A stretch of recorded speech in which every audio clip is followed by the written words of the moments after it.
So the point is, you have to change perspectives. You have to look at the different people's perspectives in order for them to come full circle, for them to absorb it the way that each individual human absorbs it, and then you'll have them on board. But you can't just talk to a crowd and expect adoption and compliance. And if it was forced upon them, they're going to get complacent as soon as you turn your head, and they're back to doing it the way it was always done. Hey, what's going on? Oh, you keep the changers. Welcome to another week of the best podcast on the planet. Just ask me. No, I don't have any pride. Why do you ask? And that is Keep the Change. And today I changed it up. You keep calling it Keep the Change, Bart. You need to have some women on the show. And I said, yes, I do. And I found one today that is a superstar human. She's strong. She's a leader. She's got this incredible ability to network in the business of automotive. She owns a couple different companies, BDC Angels, which has been around a while. She'll talk about that, and EIQ Performance Solutions. And you can kind of guess a little bit what that might be, at least parts of it. And today, you and I get to hang out, man. We get to have a cup of coffee with Wendy Reeves. Hi, Wendy. Hey, Bart. So Thank you good for to- having me. I was really excited to have you invite me yesterday because this is what we do, right? We have such great, brilliant conversations amongst ourselves and we never benefit our audience, right? And there's just so many great things going on. And as you know, I'm a big believer in collaboration and the magic that sparks when we get more people having a conversation. So let's go. Yeah, let's go. So, what is amazing, I was at NADA in New Orleans last year, and I didn't go to Vegas this year because of just other commitments. But when I was there last year, I was blown away by you. I mean, you know more people, you're on the floor, you talk to everybody that walks by. Now, I'm an extrovert, but dude, you take extrovert to the next level and you take really networking to the next level. So, congratulations for that. I know you're so highly respected and you've done some great things. But like with every one of my guests, why I do this is because I want to get to know you. So tell the world about who you are and what makes you tick and kind of how you got where you are today, if you would be so kind. So currently I'm in Surprise, Arizona, as you know. I'm from Milwaukee, Wisconsin originally. Spent a brief time overseas, but I was with the same dealer group on and off for decades. And then I went independent in 2012, had a few years helping Greg Goebel build the BDC portion of his client portfolio at Dealer Strong from 14 to 18, and then LLC BDC Angels in 2018. And I've been doing that since and don't really do much marketing with that or our new company, EIQ Performance Solutions, because everything's kind of been referral. My dad was a car guy. So I've been with car guys. He was a drag racer that got busted up and went selling cars in the mid 60s. So I've been around car guys and gals since I was knee high to a grasshopper, as they say. So maybe that's why I'm a free speaker and stuff like that, because I just feel comfortable. And he was one of the first buy here, pay here's. So subprime and struggling dealers, champion for the underdog has always been my thing. So when I first left Amato, I tried a bunch of different corporate fits for different failing stores, like guys I'd grown up with, Duro and Boucher and all those guys and Heiser. But what would happen is I would fix one failing store and then they'd say, okay, we're going to kick it back up to corporate now, but you can stay on as an agent if you want. And that worked for like about a year or so. And I'm like, no, I'm out. Let me share it with more people. So that's where I am today. Fast forward to today, in that I'm still boutique. I'm still, everybody says, pick a couple products. No, I'm a problem solver. I want you to tell me as a dealer what your pain points are, and I will instantly offer you a solution because I've walked the walk and talked the talk and figured these out myself. And I'm kind of a MacGyver of things. So that's where I am today. Cool. So, Does that make sense? yeah, all makes sense. It's beautiful. It's a great segue. So you and I get that we talked about this before we flipped the switch, actually. And we talked about what we're kind of doing here. Like, Wendy, when I first started this podcast, I started it I think I've done like 200 episodes now, but I started in conjunction with my book, Keep the Change, which is a 12-step story, the 12 steps of recovery. There's 12 chapters, and every chapter is a leadership lesson along with the recovery piece. So I integrated leadership into that. And I thought, man, I've got to get people on here that are broken, that went from the depths to up to peace. And that worked for a while, and I enjoyed doing that. But I also got that, wait a minute, where I really believe my audience is and where I believe I had more influences in automotive. So I kind of switched it to more leadership in the dealership. We kept the change, keep the change. We kept the name of it, but we transitioned more leadership in the dealership. So you've had an opportunity for, oh my gosh, a number of years to go into many stores. You've seen victory, you've seen people that are in the pit. What is the thing that differentiates and again, we haven't practiced any questions. This is a guy and a girl talking about business and talking about our businesses. What is the difference in your site being at all these different stores between those who succeed and those fail as far as leadership is concerned? Oh my goodness, there's so much there to unpack. Yep. We clearly know that it all starts with the culture. We know that. We know that it starts with the leadership. And I have to laugh because leadership in the dealership, I love the sound of that. And I've been using that really strong for quite some time. Where I too transitioned over to more leadership training. I still launch BDCs. I still launch. The problem is, let me back it up just a second. The problem is that whatever the pain points are in the dealership, variable side are fixed. And for me, it would be driving traffic, it would be BDC or internet sales department, is that there's still too many silos and there are still too many gaps that we need to bridge. And those gaps aren't easily bridged with the dealership players alone because in and of themselves, there are culture problems and they can't get process adherence. They can't keep their churn down.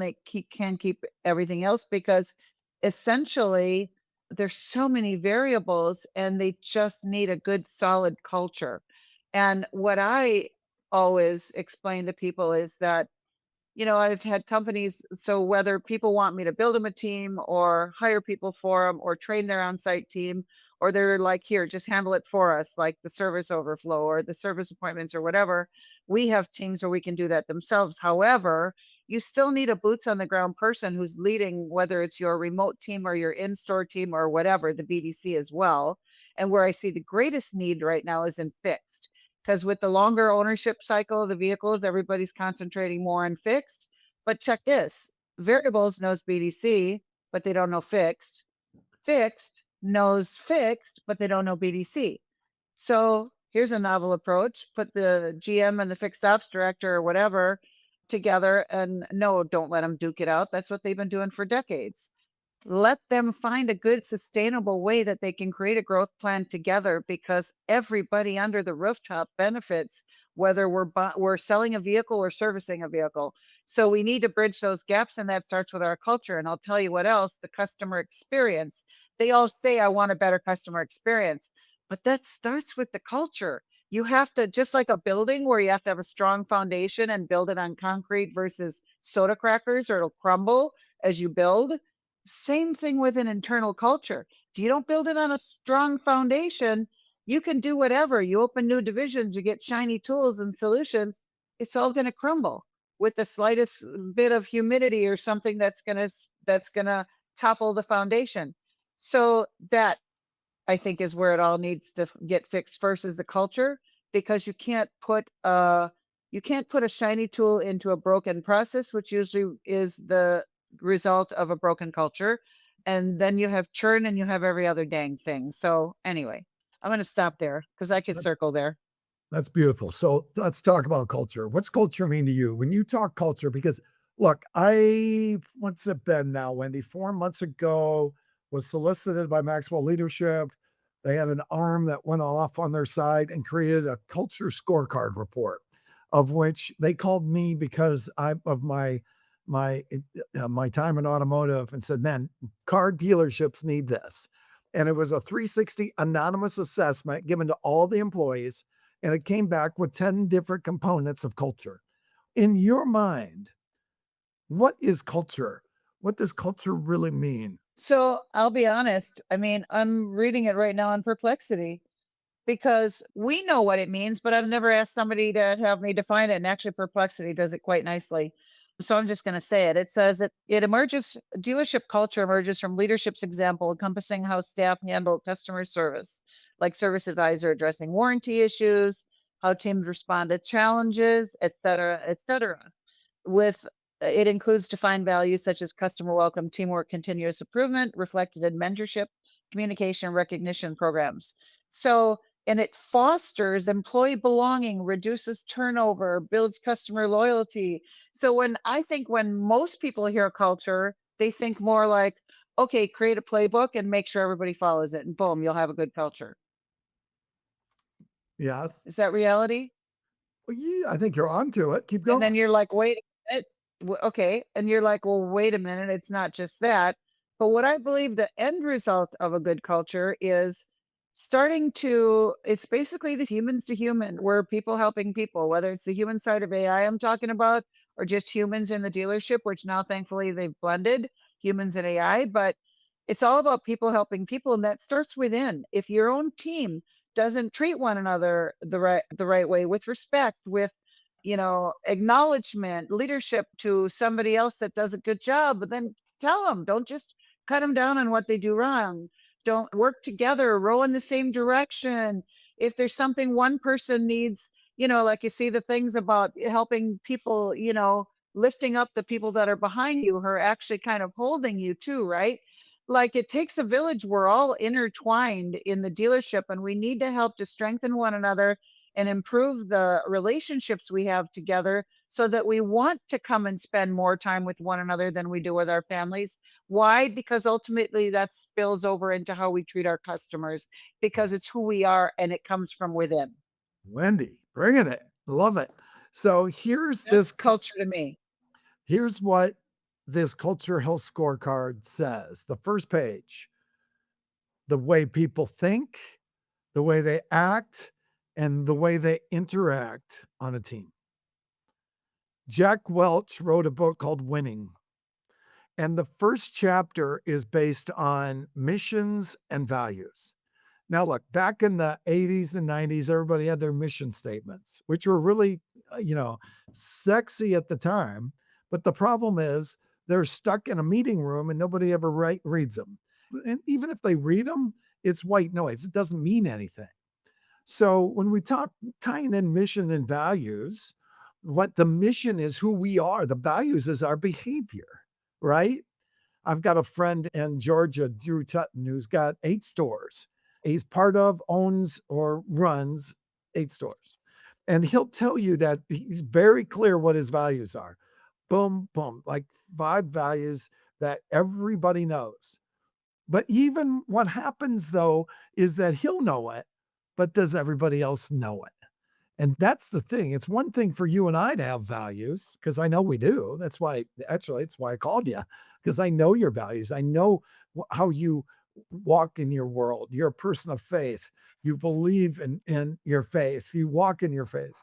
And yet, if I keep it a secret, nobody A is gonna know what I believe. Maybe they do, but they're not gonna be able to drink my Kool-Aid if I don't share my values with them. And it doesn't mean I think we have to be like-minded. I mean, we all have to think the same way. No, but are we on the same rope, pulling it the same direction? And everything I've read about any business that runs or baseball team or sports team that wins a Super Bowl, man, everybody's pulling on the rope together. They might be different religions, they might have different belief systems, but they understand the value of where they work and the mission for where they work. And I love that. Think, act, and interact. And I'm going to give you this and then you can run with it, okay? I told you this when we were offline. There's 10 things that the scorecard talks about, right? And I'm not here plugging my thing. I'm here plugging you, but I want to get a conversation going. There's 10 things. Number 1, trust and respect. That's a huge piece. It's something we test them to see how much is trust and respect anonymously being put into the business. How important is that, right? I'm going to give them all to you and then we can talk. Support and care, that's nice. Fun and positive, that's a little soft, but it's still, you want them to have fun, right? Seen and heard, people want to be seen and heard, man. That's a big deal. Living our values. Where are you with that? But here's the one I love the most. One of them, continuously learning and developing. So stay with that. I'm gonna data dump you here a minute. Effective communication, celebration, empowerment, and teamwork. So so there's a lot of stuff there. Some of them have more oomph than others. But the one, and I know you know this because you talked about this when we were offline, continuously learning and developing. And I believe in that. I believe in that. I believe in if there's one area where a business fails, it's because they're so worried about the ROI, but they forgot about their people and they forgot about developing their people. So run with that, Ms. Reeves. Run with what that means to you in your businesses and how you influence others and what you've seen with businesses that you deal with. Oh, so learning and developing. So, oh my God, it's huge, especially because we work with so many different teams from different dealerships, like primarily now we're talking about the BDC angels angle, okay? Where we're Okay. taking inbound calls. Let's pick service, okay? Let's choose service because it's kind of they're so different between fixed and Sure. variables. And I Totally. believe that our audience probably needs a lot more help in the fixed area today Yeah. than they do necessarily variables. Because variables, you got too many chiefs and that too many cooks stirring the broth, right? Yep. So, in my opinion, because every time you get a new GM, you get a whole new like playbook and a this and a that and a whatever. And I think they're way too reactive on the variables side. That said, when they're intrigued by what we talk about with fixed, that's absolutely a solution for them too, but they have to decide that they're going to be on board first or no thank you. So, fixed, it's everything. It's somebody, it's number one, it's corrective actions, it's progress over perfection. It's don't beat the crap out of your people if they make a mistake because we're human and we make mistakes.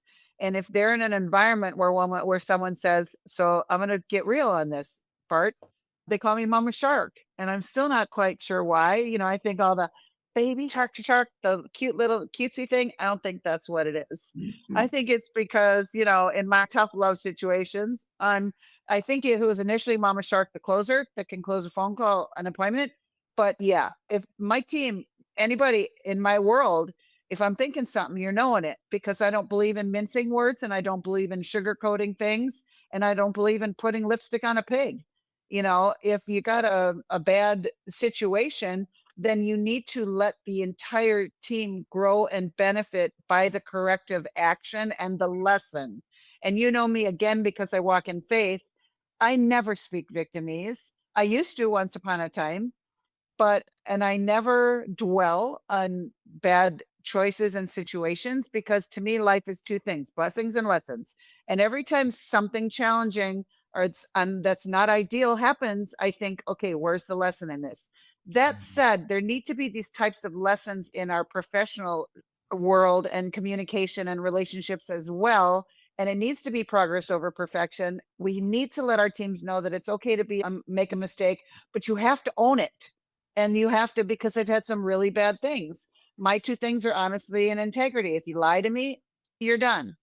If you do something questionable, now one time somebody did something and I did give her grace one time. And so far she hasn't burned me on it. But you have to have everybody not only rowing in the same direction, but you can't have heavy hitters and weak links. So if there are people that aren't performing as well because of struggles, they need to help one another. And sometimes the new people in the continuous training and development, the older tenured people still make mistakes.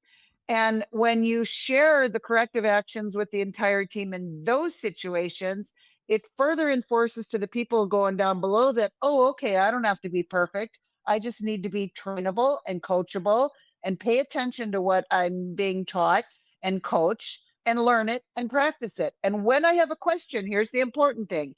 This is where the mistakes happen. Somebody does not perceive what you tried to train them the right way because we all learn differently. That's why I love it when David Long always says, now what I heard you say was, And I encourage my people to do it, and I'll be damned, they still won't do it. So because they're embarrassed because they made a mistake and they think it's a sign of weakness. So we have to constantly have our ears to the ground, be aware of our situations, be aware of the entire team and the entire department and the entire experience that those we serve are experiencing, meaning our service customers. And when we see opportunities for tweaks and this and that, we have to use our voices and we have to speak up and we have to look for these opportunities from our leaders. And we need to share these thoughts with our leaders. So as leaders, we can become better and we know how to frame all this continuous learning and coaching and refreshing, that we know how to frame it so that it is consistent and structured and expected, and also hold our people accountable and put checks and balances in place to make sure they're all doing it the same way. Because if somebody does something a little bit off of the way you tried to initiate it, other people will follow suit, and that must be the right way to do it because they don't make mistakes and that's the way they're doing it. And then it's follow the leader to oblivion and disaster. That's so good. So, how do you change behavior? We started this conversation right in this segment with continuous learning and improvement, knowing that's a big deal. Funny thing is, John Maxwell has the 5 levels of leadership. And number one is position. I'm the boss. That's the way it is. Number two is permission, that relationships. Number three is production, which is we live that, whether it's the fixed service parts, body shop part of the business, or variable, the sales part of the business. We live in production, right? ROI, ROI, ROI. And then the next one, the level 4, the one above that, is people development, developing people who develop people. So, that being the case, how do we develop people and how do we change bad habits or train, coach, or mentor them to develop new habits? Now, again, I don't know how you process questions, but I do know this. I'm just shotgunning you because when I think about it, I want to ask it like we're having a cup of coffee or having lunch. So, how do we change behavior, Wendy? How do we get them to learn something that we're trying to put forth and teach them and grow them with? So I think the group announcement, the group situation, like I mentioned, is great. I do a lot of Google Meets with my teams. But I think that if you really want sustainable change, you need to then present it and then have a one-on-one with each member of your team and find out exactly how they received what you gave to them and how they feel about it. And how can I help you to do this Love or it. whatever? Love it. Love it. Because Love sometimes it's just informational pieces that we lack, that it could be a little bitty tweak and they don't feel empowered because they don't have the right tools. So it. it's important one-on-ones, I think, and take it from there. Yeah, that's so true. You jumped on that one so well. We didn't even rehearse that. And I love, that's where I talk about this a lot on the show, but that's okay. I'm going to say it again. Gallup wrote a book called It's the Manager. And in that book, there's a chapter on coaching. And in that book, it says there's the how do we coach? Number one, set expectations. Now, I love that. I think we have to set our expectations, but here's the deal. Well, yesterday, I heard this. Tom Izzo is the basketball coach at Michigan State. And he said that every year when he sits down with his players, he asks them, what's 5 things that you want to accomplish this year? So we need to know that what that person's expectations are too, and communicate that, right? I'm going to tell them mine. Every manager in the darn car business is great at telling you what their expectations are. But do you know the expectations of the people that you're leading? Because if you don't and the two can't come together, you're trying to drive behavior. And my favorite saying, 2 of them, is this: a man or woman convinced against their will is of the same opinion still. A man or woman convinced against their will, the high D personality driving their agenda, and the employee going, yeah, yeah, and not changing. And yet, what's the difference? You said it. It's in one-on-ones. Another one of my favorite quotes, Wendy, is you can get anything you want if you help enough people get what they want. And great servant leaders get that, man. You know what? I know what I want and I'll get it, but I'm going to find out what they want so I can tie those two together and show them they can get what they want if they help me get what I want, and we're going to come together. I agree with you, sister. I don't think that happens in a group. I'm a great speaker, but it doesn't happen in a group. You're a great speaker, but it doesn't happen in a group. The group might set the stage, but it doesn't land the plane. It might see a distance, but it doesn't land it. Go ahead. Well, what I found, one of my greatest guides, man, I've had this kid for 6 years. And initially, he was just a young kid that was sassy. He's still sassy, but so am I. And I'm not a young kid either. I don't know what I want to be when I grow up, but he's a single father. So he used to just push back just to push back, right? But now that I thought he was better, let's call it better behaved, he's very good. He's one of my acquisitions guys. He's like a chameleon. Man, this kid will blend in anywhere. But it's kind of pushed back all the time. And when I lay out something, he'll say, yeah, I get it. Okay. But here's the thing. What I've learned is that the reason we had to have those 101s, it wasn't until I got on a call with him and had him share the screen and whatever it was, I explained to him step by step to where he could ask questions. Here's the thing, especially when we're talking to somebody who's been in other stores before, they have preconceived notions. They have preconceived mind blocks that have been put in place based on reactive or defensive behavior as a reaction to previous ineffective leadership, et cetera, right?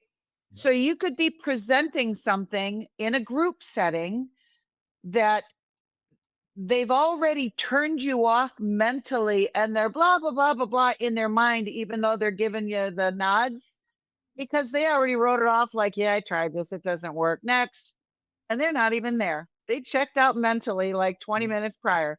So that's Yep. why you need the one-on-ones. That's where Yes. you're going to find out, oh, okay.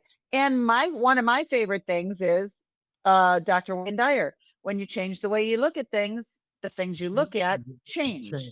So now I ask them more often. That I had a meeting this morning, the response time, too long on internet leads. What the heck? Tell me what do I have to do?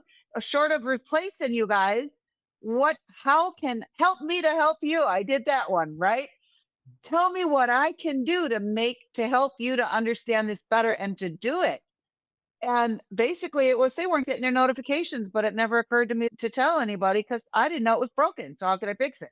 So the idea was you have to have them. If you were me, like I said, right now, this is what you need to do. You need to respond to the needs. You need to engage with them. You need to convert them to showroom or service lane visits and need to make sure they show up. Boom. It's all about the shows in our world.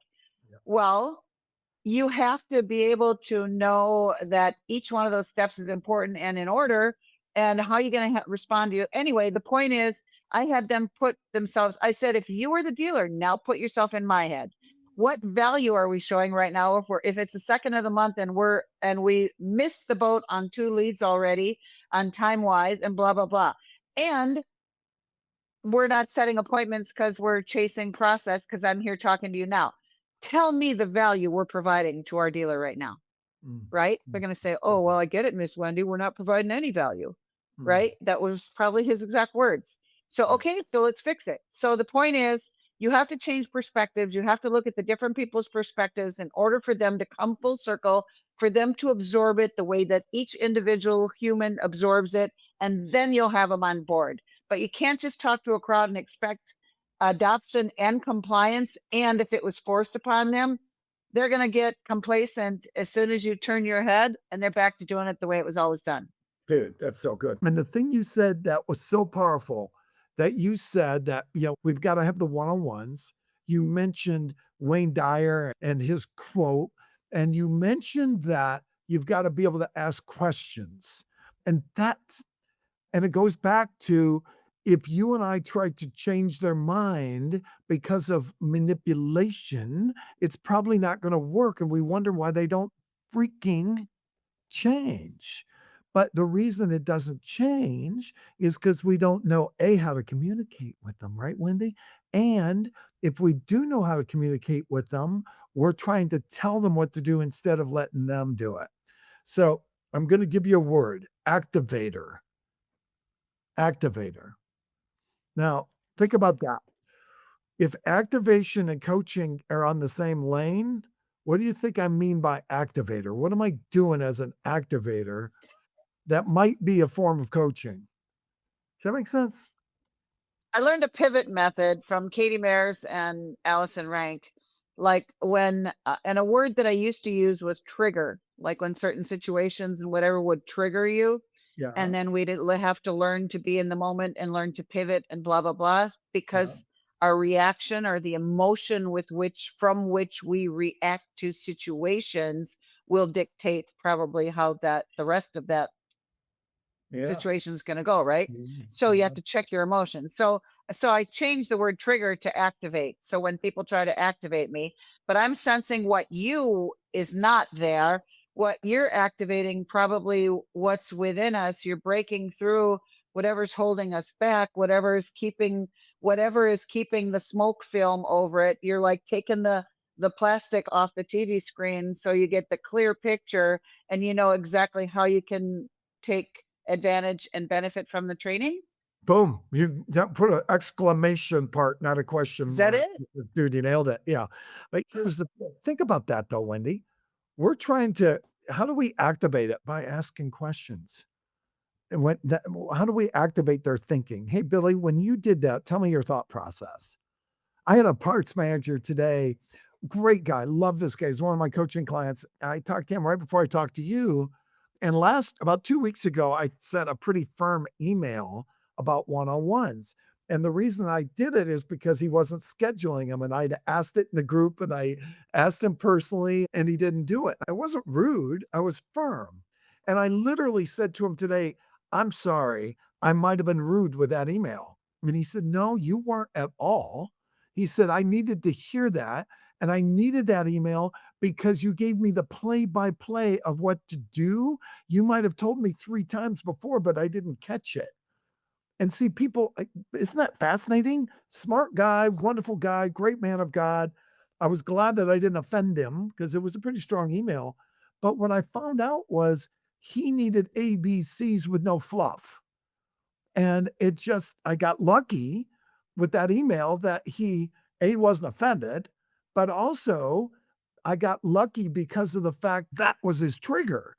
Now, I haven't spent enough time with him to know how he thinks. Now I know I got to be real succinct. And I got lucky because it wasn't as a result of asking him questions about what's the best way to teach you. It was me throwing out a shotgun and I figured it out. Does that make sense? It And total sense. so many times dealers out there not knowing how to communicate with somebody or business owners, and they hope they get it and they don't get it. Right? And how do we do it? Through understanding how they communicate. How do we do it? Through asking questions. Exactly. That's why it even, I keep saying I should start marketing our services, but because we could help so many more people. But when people come to me when people come to me a referral or whatever, I say, well, why don't you schedule time on the calendar? And we start with a 15-minute strategy session. We may or may not decide that we want to talk about a proposal in which I'd be involved in a solution. We may or may not. It really doesn't matter. I just like to have the conversation because it's interjecting that other perspective plus listening. Okay, what are your pain points? I guarantee you it's always the same thing on the BDC side. And whether it's fixed or variables, for example, it's, well, we need more traffic, right? So, but it has to be, is it engagement, conversion, or shows, right? But you have to have the conversation so that you can like tell them what they already know. The answers we seek, we are already within most times, Bart. We just need to have a conversation with the right person that's going to activate those things that we haven't considered for a couple of minutes. Oh yeah, I know this. I used to do this when blah blah blah. And then all those memories, that awareness that you've already got up there somewhere is activated. And then you arrive at a solution together. And the important thing is the route. Like, too many people keep batting our dealers and our vendors over the head with what's wrong. Bring some solutions. Stop beating people over the head with it. Let's talk solutions because it's simple. So Yeah. that's what we need to do, is asking more people, not what do you need, not, hey, are you using AI in your dealership? No. What's your pain point? Maybe AI is their pain point. Maybe they're using the wrong one. But, and the last thing, because they're trying so hard, and that's why everything I'm on, I put my phone number on there. Sometimes people just want to talk to somebody for 10 minutes. Hey, can I talk to you about what's going on, what my challenges are? And for you too, I'm sure they do that, right? Because they know that what you do is you train leaders to be better. And everybody's saying, oh, you got a broken culture, you got a broken culture, you got a broken culture, you got a broken culture, you got churn, your people don't bought in, you this, you that. Stop over reciting the symptoms. Yeah. What's the solution? We know what the diagnosis is already. We know what's broken. How do we fix it? Yeah. What's Yeah. That's so plan of powerful. attack? You know what's so interesting is the 12 steps of recovery. I don't know if you know what they are. It's so good with leadership. And that's why I wrote that book about that. But the first thing is admit. What do you need to admit about yourself, Mr. Dealer? What do you believe about yourself and your business? And what decision do you need to commit to today to change your business? The first three steps of recovery. Step one, admit. Step two, believe. Step three, make a decision, right?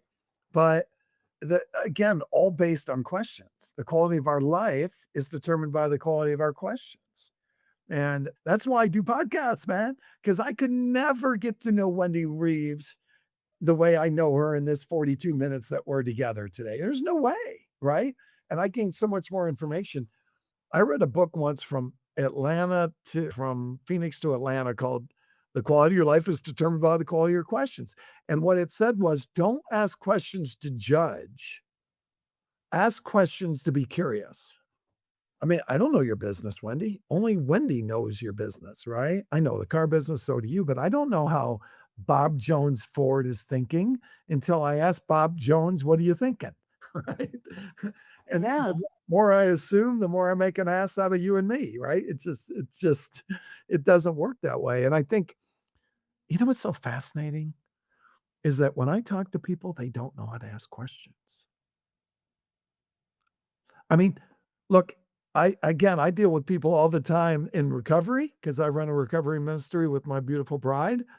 And what I know about people in recovery is they talk about the problems, like you said a minute ago, all the time, but they don't know how to talk solutions because nobody ever asked them that before. Hey, Billy, if you got sober, how would your life look? They just want to talk about, Billy, how come you're in rehab? Well, because I wrecked 5 cars, right? They just want to talk about the past. Forget the past.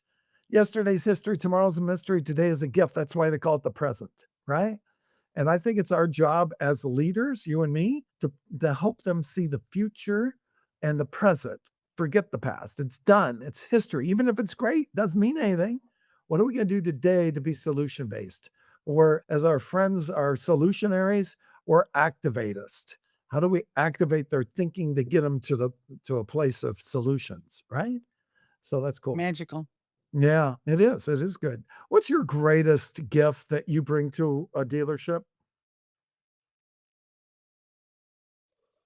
Right off the top of my head, I'm a hammer on the phone.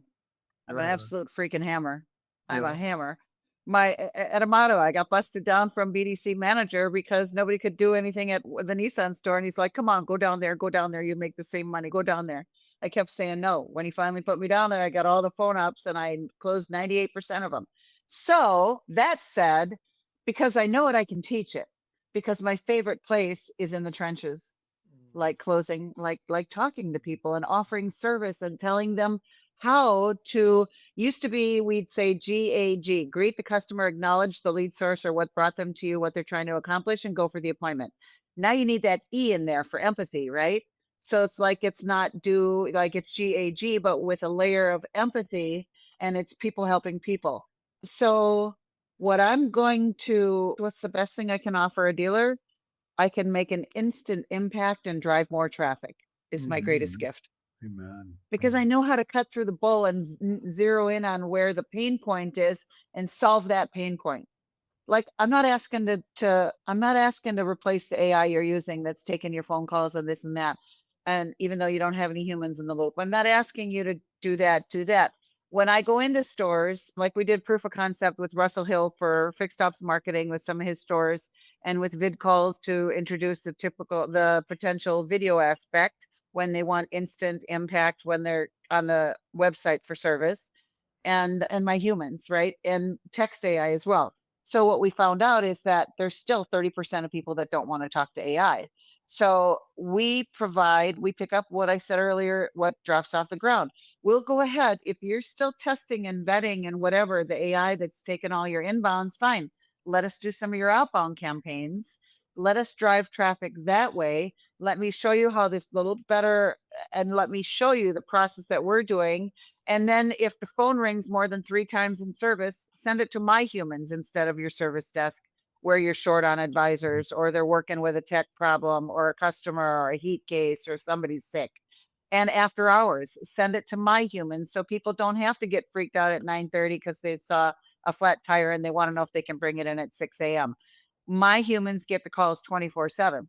So we could start there, run parallel to whatever you're doing, just so I can show you another solution, not a better solution or another thing that you have not considered. So it's the short of it is my greatest gift is I know how to drive traffic. The part of it is that we're going to zero in and we're not going to ask you to disrupt everything else. And we're not going to have all kinds of latch on things for like to April Simmons's ADD, another damn dashboard. We're just going to give you an instant impact and provide a solution instantly. Right on. So a dealer who's struggling with finding leads, what would be your strategy that you would jump in with and say, "Here's we're going to help you find some leads," and talk. What's the time frame for helping the dealer like that turn it around? So you can make an instant impact within the first 30 days because I would never suggest additional outside lead gen, especially that you're paying for. But I do know a couple of solutions from within where you can mine your database or you can mine the tools that you already have. So what I try to do is I try to get with them and look at the pieces they already have, even where are they mining their data. Again, let's talk fixed. Are you using automotive mastermind or pure cars auto miner, or are you using trade pending? Are you using full path? Are you using data clover? Are you using busy car? Who are you using to help give you lists, give you sources of opportunities from within your own DMS? And then we'll look at, okay, well, because the important thing to me as a strategist, Bart, is that I don't want to provide something in a box that's going to charge them, say, for example, for us doing emails when they're already paying for it on their CRM, and we can do an e-blast out of the CRM and respond to it, and then just do the calls ourselves. So what I want to find is I want to find a solution that's not going to necessitate more expense right away. The Mm, first 90 days is probably going to be discovery and 30 days discovery, and let's find instantly where we can mine the data to start the campaigns now to drive traffic. And then as we're starting to communicate with the loyal customer base and we get the feedback from them and we get working with the team and this and that, then we find other areas of opportunity. But I would never say it's never a problem with they don't need more leads. They need to figure out how effectively they're working the opportunities they have within without spending more money. love it, man. That's so good.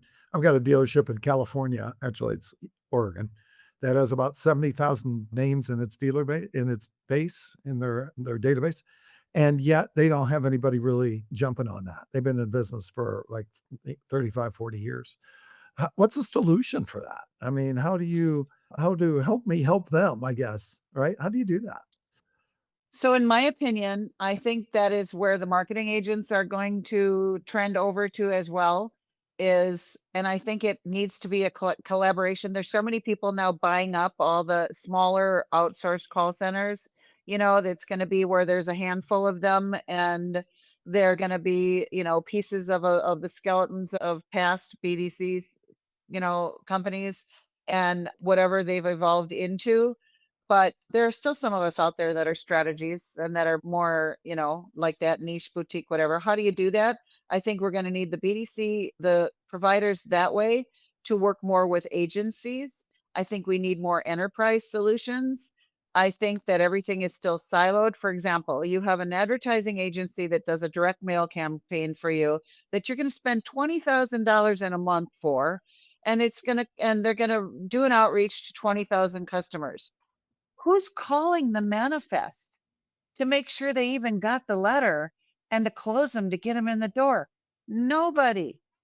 Yeah. Who's texting them? Nobody. They're expecting the mail to be magical. We all know on variables, even subprime, you don't send out a subprime, a cap one letter, a pre-approval, or the 700 credit products that they have now, the 5 buckets that they have where they'll mine your database. If you don't have the humans in the loop, or fine, you want to try voice AI, try AI. But the trifecta is either email or snail mail, SMS, and humans. Yep. You got to have the trifecta. That's what we need. And in order to do that, instead of doing everything separately, because the other thing that happens is I'll offer the calls and the texts, right? Up to 9 touch points, call, text, and email if you need it. But then they run separate email campaigns from the different vendors, and they give different tracking numbers because they want their tracking number to show their ROI, so they get attribution for their piece of it. So then you've got the customer's got 3 or 4 or 5 different numbers to call for the same service department. So no, the answer is, okay, but here, this is our ring group number, put our number on the mailer. So at least you have everybody working with the same stuff and they're not hitting at them like in different directions, right? Yep. So like you got 5 fingers on a hand that have to work together to get the maximum impact. If you're working with 2 fingers from this hand and 3 from this hand, you're not going to get the same fist, right? It's not going to work. So I think we just need to get smarter. We need to work more together. We need to have all the vendors that have anything to do with performing the same goals together and have meetings with your vendors within the dealers, have meetings with your solutions providers, making sure everybody's working in the right direction, and make sure you're not getting double dipped as a dealer and paying for different services to a bunch of different people. That's good. Sounds like they need to talk to you. So, Wendy, how do they get a hold of you? Well, my phone number's on the screen, 414-303-0493. Had the same number for probably 45 years. Or I'm on LinkedIn. I'm in Facebook.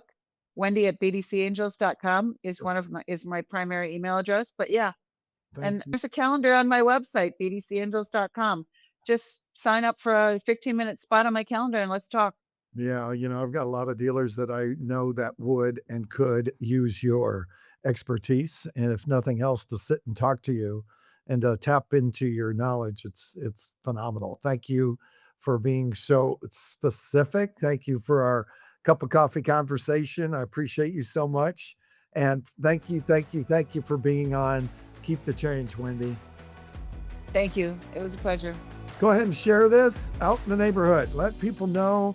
Send Wendy some people that you feel that could use her help, and she talks solutions. Thanks everybody for joining us. Keep the change. We'll talk to you next time.